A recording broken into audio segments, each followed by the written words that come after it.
저녁 없는 삶. 과로와의 전쟁으로 내쳐진 사람들.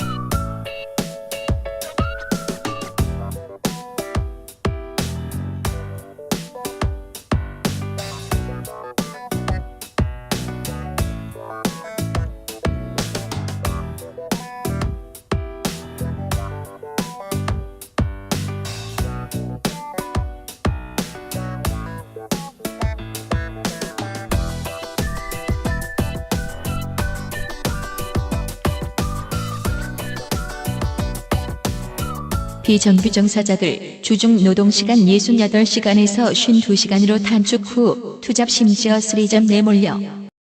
김정철 씨는 매일 아침 6시에 일어나서 서울 강남 지역에서 택배물 배달을 하고 한밤중에는 대리기사로 뛰면서 12시 넘어 겨우 하루 일을 마친다. 그는 또한 아내와 집에서 꾸려가는 화장품 판매 일을 한다. 김 씨는 노동시간 단축과 여유시간 확대를 위해 제정된 법이 예기치 못한 영향으로 별도 일거리를 수행하는 수도 서울 시민 중 한 명이다.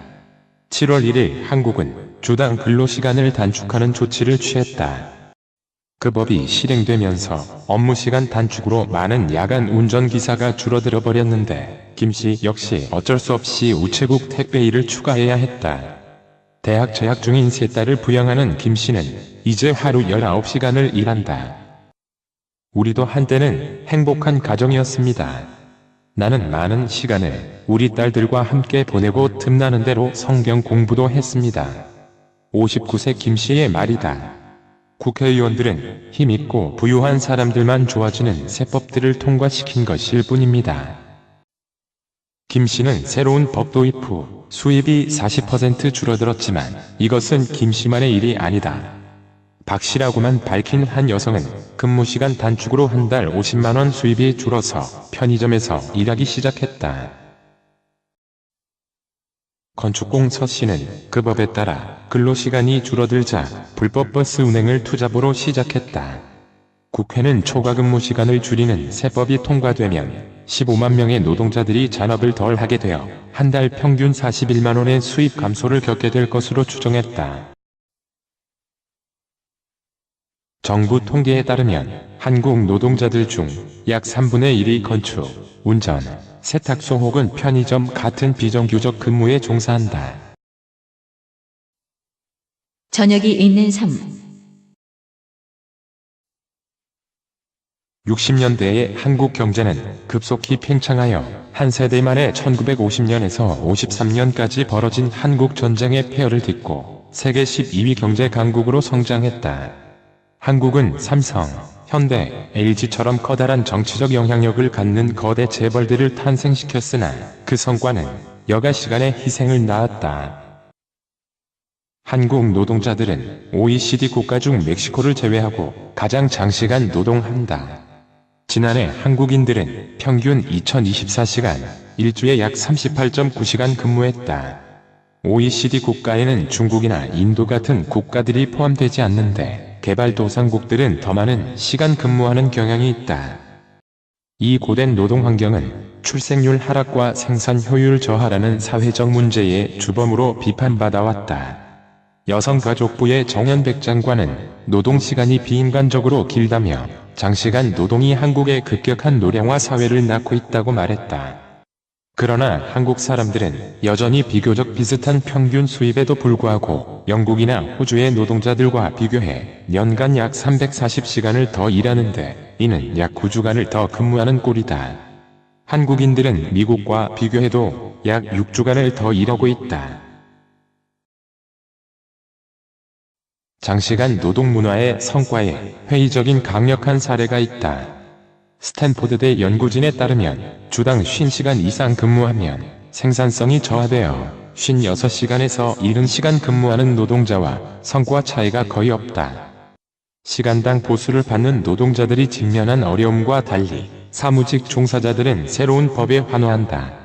사람들은 일거리가 부족함에도 불구하고 직원들이 오랜 시간 사무실에 남아있길 강요하는 문화에 대해 오랜 동안 불만스러워하곤 했다. 직장 상사들은 의례껏 업무 시간이 아님에도 별도 과제를 떠넘기고 업무량과 상관없이 늦게까지 사무실에 남아있어야 하기에 하루 종일 일을 질질 끈다고 말하는 사람들도 있다. 서울시청은 금요일마다 오후 7시에 건물의 전기를 차단하고 어떤 민간기업은 주중에 항상 직원들에게 더 일찍 귀가하라고 환기시키는 사내방송을 실시하고 있다. 판매점, 제과점들은 가게 영업시간을 1시간씩 줄이는 경우도 있고 더욱 적극적으로는 늑장 직원을 걸러내기 위해 사무실 CCTV 장치를 사용하거나 전자카드 사용시간을 제한하는 경우도 있다. 이 새로운 법을 위반하는 사용주는 2년 징역이나 무거운 벌금형에 처해지는 것이다. 사장이나 직장 상사가 사무실에 있을 때 그들보다 일찍 퇴근하겠다 말하기란 매우 힘들다. 심지어 어쩔 수 없을 땐 먼저 나가서 죄송하다고 그들에게 말해야 했다. 병원에서 근무하는 27세의 정재 씨는 말한다. 최후의 수단. 그러나 현장 노동으로 먹고 사는 사람들은 대체로 저녁 있는 삶 대신 저녁 굶는 삶이다 비웃으며 투잡, 쓰리잡을 잡아야만 했다. 전국 대리기사협회 김종용 회장에 따르면 새 법 통과 후 대리기사들이 엄청 늘어난 것은 확실하다. 신규 기사들은 대거 밀려오고 대리운전 요금은 떨어지고 있다. 김종용 회장은 대리기사 권익을 위해 활동한다 해서 대형 프로그램사로부터 업무 차단의 보복을 받고 있다. 근로시간 상한제에 대한 여론의 환영은 김 회장을 회의하게 한다. 우리들을 위한 법적 보호는 어디에 있는가? 주 52시간 법은 모든 노동자들에게 혜택을 주려 만들어졌다. 하지만 그것은 단지 공무원이나 대기업 직원들처럼 안정적이고 고소득의 직업을 가진 사람들에게만 긍정적 효과를 미칠 뿐이다. 투잡을 구하는 것만이 이 사람들이 거리로 내몰리지 않는 유일한 방도이다. 그것만이 최후의 수단이다. 이들의 몸부림은 한국 사회가 근로대중을 어떻게 취급하고 평가하는지를 반영하고 있다.